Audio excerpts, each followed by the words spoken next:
Hey everyone, it's me, Arthur Kade, Kristen Bell. We're atop the Empire State Building, Yeah. supporting a wonderful organization. That is correct, the Women's Peace and Humanitarian Fund. How'd you get involved? I got a phone call a couple months ago explaining what the fund was, which I thought was very interesting because it's the first time the UN and sort of global boards are partnering with grassroots organizations, and they find women who have great ideas as to how to help their communities in any crisis-affected area, and they're actually asking people on the ground, how would you fix this? Or there's women around the world that are already taking people into their homes, fixing problems in their community, and they give them funding and they give them like managerial training and capacity training and tech training. Being a mother, when you get to do stuff like this, does it change your whole perspective on it all? Yeah, I mean, it definitely, I believed in a lot of these issues prior to having kids, but it makes it so much more real to look at my daughters and go, oh wow, whenever you're thinking outside yourself, you always seem to want better. Like you would let someone talk terribly about you, but I would never let someone talk terribly about my best friend. Like when you love something else, it's different. When I see them, I think about the world I want them to grow up in, and I want them to grow up in a world where women feel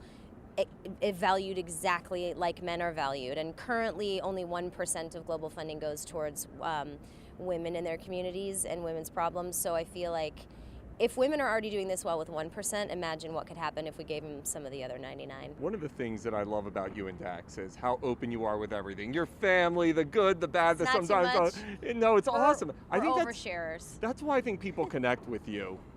Is to form that connection with fans and just with anybody. It's so important, isn't it? I mean, that's truly why we do it, because I think it took a while. In the beginning, we were very territorial with our relationship, and then the more we were in the public eye, we were like, sometimes when we say things, people say thank you, like, hey, thanks for talking honestly about going to therapy, because me and my husband go, and now it doesn't feel so shameful to say it. And I'm like, maybe that's part of our responsibility, to just tell the whole story, the good, the bad, and the ugly.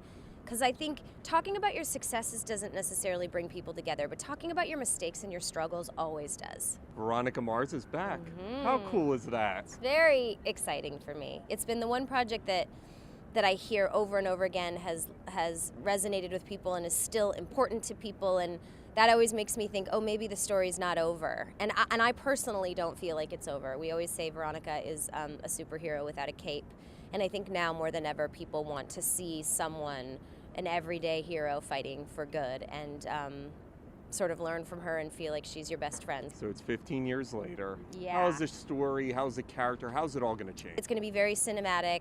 We're on Hulu, so it's just going to be a more adult world. The show will have grown with Veronica and with the fan base, so hopefully they will enjoy it. You get to work with one of my favorite people, Mr. Ted Danson. He's the sweetest. The best. And that show has become a phenomenon itself. How cool is it when you get to be part of projects like that where fans really do connect to a Veronica Mars, to the good place? It's pretty crazy, isn't it? It's the best feeling, because I would so much rather, I mean, I like being a part of entertainment, even if it's just silly and it just makes you smile. I'm happy enough with that, but then to be a part of projects that I hear that families watch together and they like actually digest a philosophy lesson, but it's wrapped in so much comedy they didn't even realize it. It's exciting to be a part of projects that feel like they're hitting people's hearts. It's kind of the best thing you could possibly ask for, because all I really want to do is spread a little good in the world. What's been the craziest fan reaction? Though usually the weirdest ones are coming from the parents of kids who have seen Frozen, because for a kid, I find unless they're over 7 or 8 years old, they can't make sense of the fact that I'm not just a voice in the air. So when their parents are like, honey, that's Anna from Frozen, get in a picture, and the kid's like, what is going on? And they look at me and they're just like calling BS. They're like, that's not her, I've seen her, she's a cartoon. That's always a little bit weird.